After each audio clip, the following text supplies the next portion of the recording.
Well, greetings out there in YouTube land. I haven't posted a hot rod video in a while, so I thought I'd make up for that with today's offering of a 1929 Model A Roadster. We'll go all around the car and look at every detail, and hopefully I'll answer all your questions in advance. There'll be some wind noise in the background, which I can't help. When you live in the desert Southwest, about 2 to 3 months out of the year, you're going to have some windstorms, and we're having them. So please be patient, okay? I hope you'll be able to hear me. This car really appealed to me because it came with a really high quality laid down convertible top. If you look inside, it has oak sort of beams in the roof. All the hardware is chrome plated. You've got a glass rear window framed in a chrome steel frame, and I like the interior, the white dash. Now I'll tell you the things I've done to change it, and also I'm going to show like still photos in between the video scenes, so you'll see what it was like when I got it. Okay, I installed this banjo steering wheel, and the guy I got it from put in the skull motif. The lights flash and the little skulls to show the left and right directional signal. Here is the low-car floor shift with the skull, and the choke and headlight knobs have little skulls with ruby eyes. The only ones that light up, as far as I know, are the turn signal indicators. The horn works with a kind of old Auga horn. We've got a sun type tack down here, moon eyes instruments in a classic frame.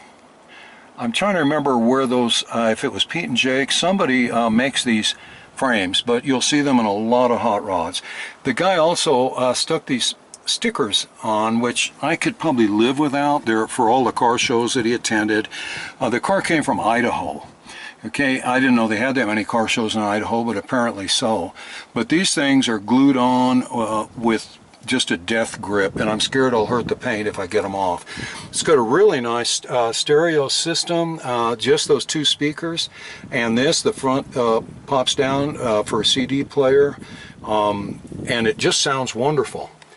Beautiful interior with the wraparound backing. Also, it's kind of nice as the seat lifts up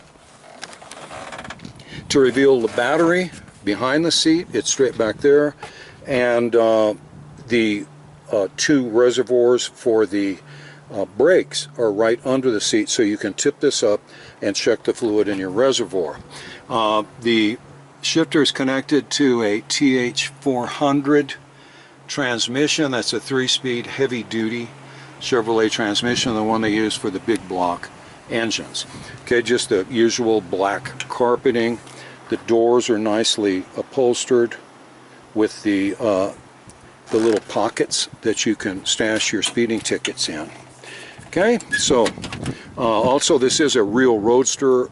About half of the Roadsters you see are cut down coupes, and there are several things about these that you can spot that it's a real Roadster.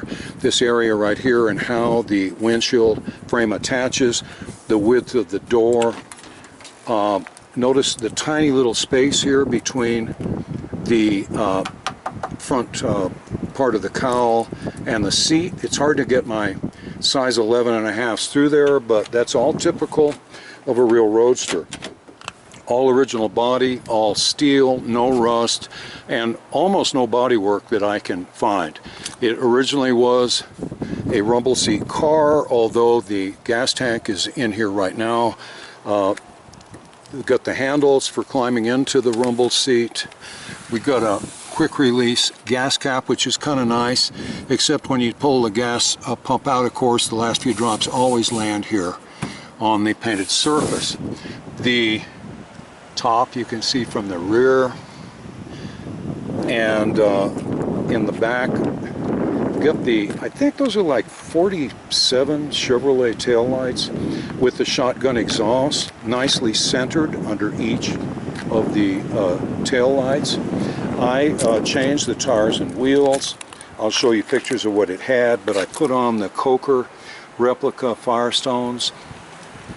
It's 820s in the back by 15 and 560 I think in the front.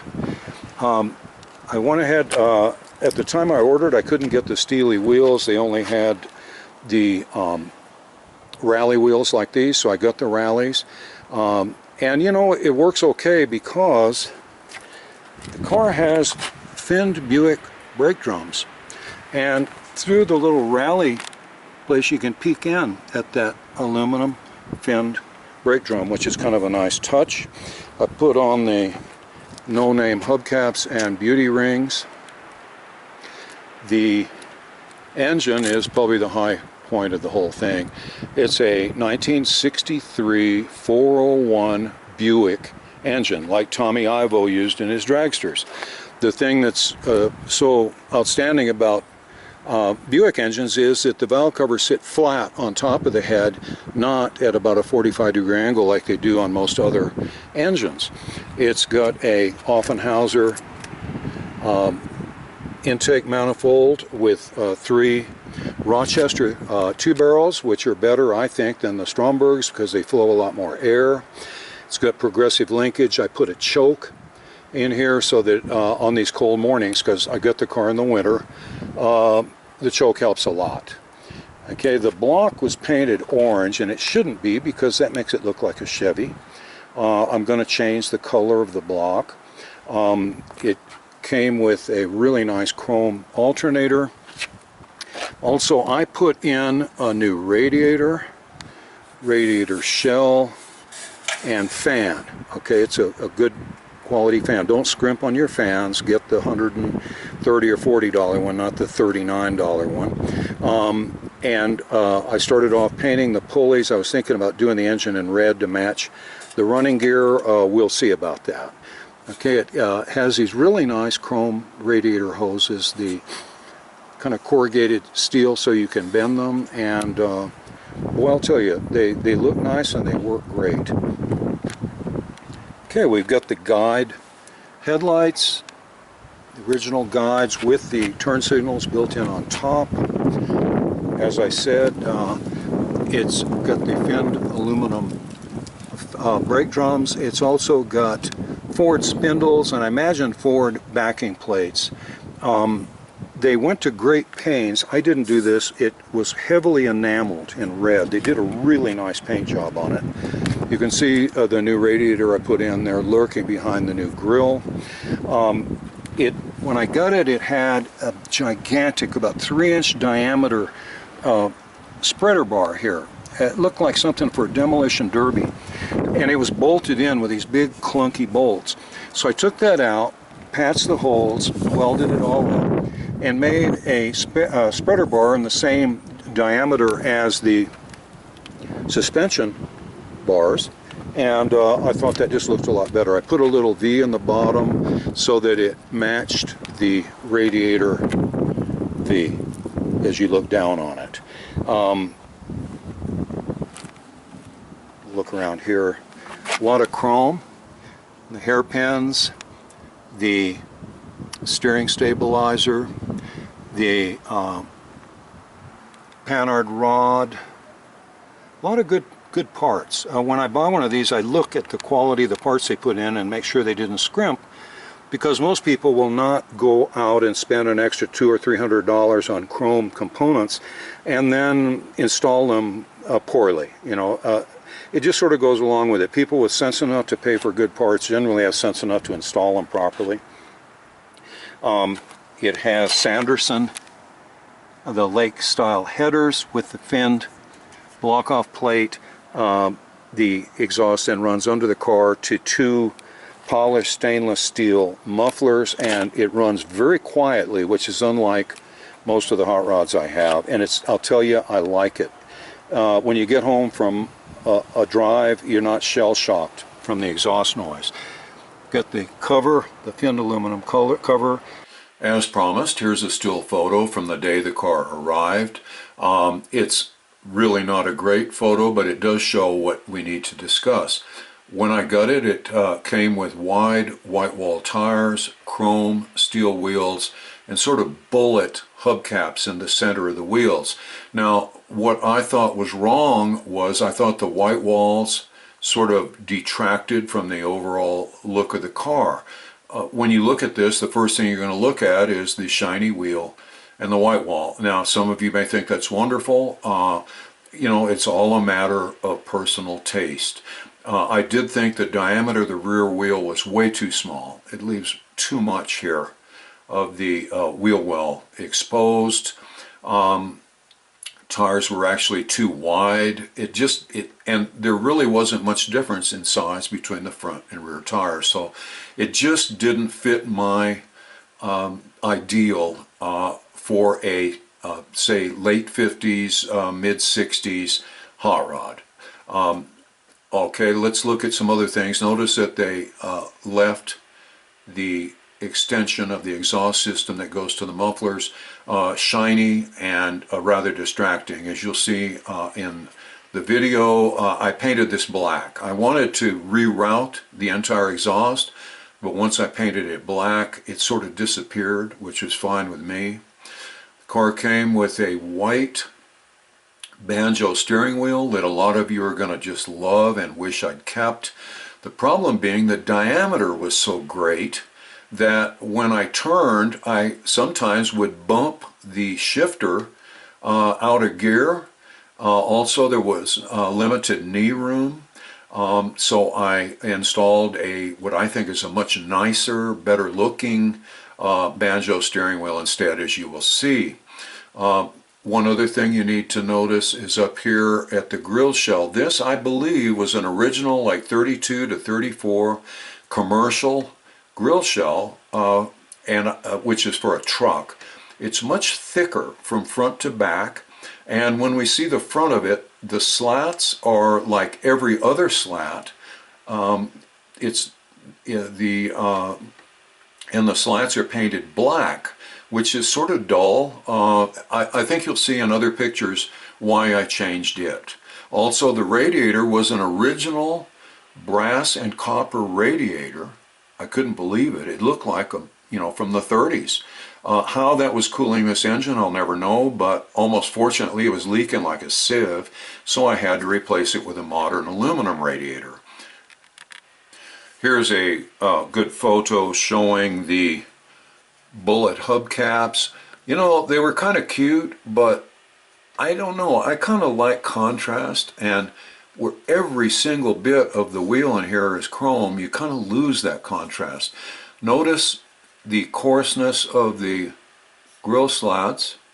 One other thing to notice is the very large diameter of the spreader bar that they put here.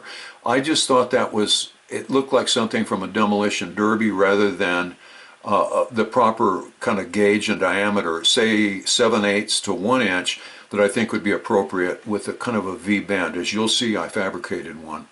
So I changed the grill shell, the radiator inside, and the wheels and tires. Here's a better picture of that banjo steering wheel. As you can see, it's up here almost against the windshield, and it's right against the gear shift. You know, I could see all kinds of disasters trying to make a turn and shifting this thing into reverse. So it really had to go. It turns out it's a steering wheel like for a Porsche, one of those like 356 Porsches or early Volkswagens, and it was valuable, so I sold it on eBay. But anyway, mainly size was the determining factor. Here's the front end again, and I think you can see the bulkiness of the radiator shell and sort of the dull absence of any kind of stainless steel slats. They probably are stainless steel, they're just painted. To me, it just sort of looked too big and heavy on the front end, and then with that big spreader bar, it was just out of proportion. And finally, a shot from the rear, and you can see just how kind of wide and short the rear tires are, just leaving way too much wheel well exposed. They look like skateboard wheels to me, and the rear view like this was just not balanced and proportional. You see I put the top down just to see how to, what it required to get it down. It was easy. As you'll see, I'll demonstrate it in the video. But anyway, that's the final shot of the original car as I got it, and as we see in the video, certain changes have been made. On the oil filter, the engine was rebuilt. In the recent past, you can see that the freeze plugs have been replaced and are still looking good. I drained the block when I installed the new radiator, and the antifreeze and water came out looking like they were brand new. No rust or anything like that. Very nice. Here's the progressive linkage. I'm thinking about putting an electrical switch right out here for the step down. When you push hard on the accelerator, the transmission will downshift one gear. I'm a little nervous about that because as it is, when you step on it kind of hard, the thing flies. Okay, this really takes off. These Buick engines were rated at, say, 325 horsepower. Now that's gross horsepower. But when you add the headers, the 3.2s, I don't even know if it has a stock cam. It might have a better cam in it. They actually put out some pretty serious torque, and this thing is a beast. It reminds me more of a 396 or say a 400 than it does say a Chevy 350. It has just tons of torque. Got a nice distribution block for the gasoline lines. These were originally red. It's got the fluid filled little moon eyes fuel pressure gauge. I removed the hoses that were for the heater. They were pretty hideous. They came out from here and just kind of draped right across the valve cover, just god-awful. And we just don't need a heater here in the Southwest. It's just a waste of time. There's no time you're ever going to be riding around in a Roadster like this thinking, oh gee, I wish I had a heater. So I blocked these off. It does have a new replacement high-grade heater, because remember it came from Idaho and they probably needed it. But anyway, it can be replaced. Nothing's been changed or altered. These are dummy hoses. They're not going anywhere. It's just better than like trying to solder in some sort of block or something there as a block off. Okay, so that's the front end. This is a dummy. The gas tank is not there anymore. The guy had just a fetish for crazy little decals, which I was going to take off, and I thought, nah, let's leave them, at least for a while. Okay, here's another view of that interior. I just love it. It's very comfortable. It's kind of another part of the suspension. When you're riding, if you do hit a bump, this really cushions the old hindquarters and makes it all seem a lot smoother than it is. See, the sides are straight as an arrow. I see no repair by looking inside from the back, where you will see it if it's there. I don't see evidence of any patch panels or anything like that. Also, they didn't cut out the notch here at the in the wheel well. That's the first Model A I've ever seen as a hot rod that didn't have that deeply notched. Okay, the rear tires and wheels. Let me go down underneath and we'll take a look at the differential and how the suspension is set up. There you can see the ladder bars. They go up right beside the front U-joint. The shocks, of course, are coilovers and adjustable, and also where they are attached is adjustable, so you can lower the car easily. It has that flamethrower type exhaust with spark plugs, coils, and all that. You step on the gas to get a rich mixture, and then under the seat there's a toggle switch. You flip it, the spark plugs ignite, and you'll shoot flames out the exhaust, which sounds like a lot of fun if you have pedestrians passing behind the car. I might try it actually. Got the shotgun exhaust tips. The exhaust is rock solid. You see the polished mufflers, beautifully constructed. It looks like a 9-inch Ford to me, and it's fairly conservative. I'm thinking like 323s, 355 gears. It's really good on the highway, but you get good acceleration also. I forgot to mention it has a chrome I did it steering column held by what looks like a piston rod bracket. I don't think it is, but it's built to resemble one. There's that heater, and if you want to remove the, or not remove, but lower the top, there's two toggle bolts. Now I'm going to go ahead and unscrew them both and lower the top, just so you can get a look at how it looks with the top down, which is pretty snazzy indeed. Step one, when you remove the top, you have those two wing nuts out. You just simply lift it up like this and then fold it over backwards, and it lays right down. I'll back up and let you get a look at it from a distance with it folded down. I also like to straighten out the top to prevent any wrinkles or excess wear. All in all, it's about a 20-second procedure. The beauty of this is when you're out away from home, you're 30 or 40 miles away and it looks like it's going to rain, or the sun is getting to you, you just pause, put the top up, and continue the ride protected by the top and in the shade. Okay, I'll go all the way around so you can get one last look before we start it up. 32 grill shell.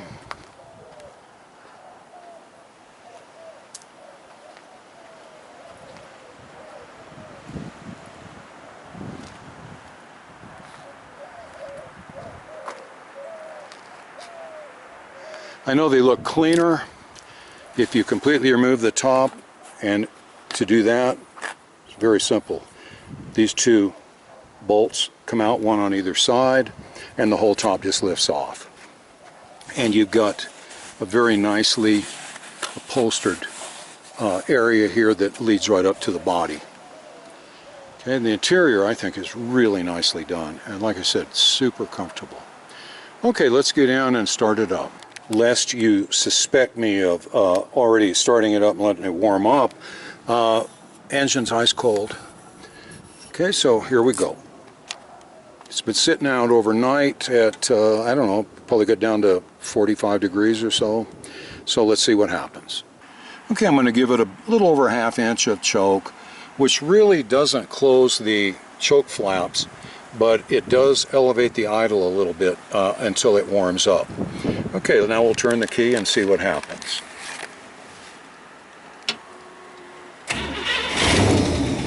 Well, that was easy. It does have an electric fuel pump, which helps.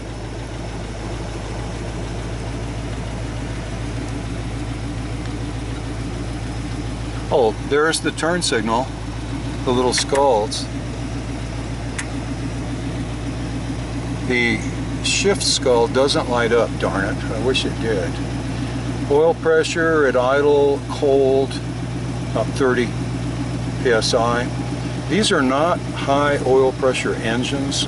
They run between 30 and 45 psi. It took me a little while to get used to that, but everything I've read says that's actually higher than most. Okay. Let me back out and we'll just take a little ride down the street and back home. Nothing fast because it's in the neighborhood and the engine's still cold. We'll save fast for another day. Kind of nice. Cruising with no roof. It's almost like a motorcycle. Now the wind noise is going to pick up because we'll be adding to it.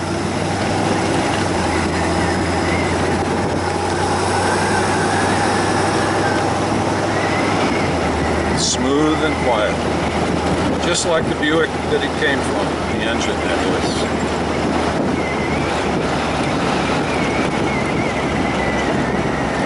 The brakes, being 4 drum brakes, take a little pressure. You've got to kind of build up the thigh muscles a little, but it definitely stops just fine. I'm going to need 2 hands for this turnaround. The fan is on a thermostat so that it'll allow the engine to warm up before the fan comes on. You give it a little bit of gas here.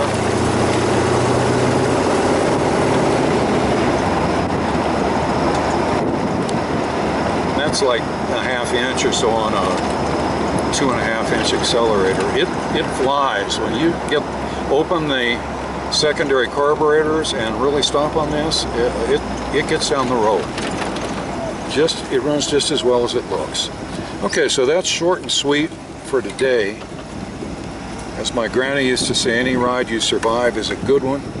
And like I said, we'll go out in the country and kind of step on the gas a little in a future video. Okay, but meanwhile, thanks for joining me. I hope you enjoyed it, and I hope you have a really nice weekend. Bye for now.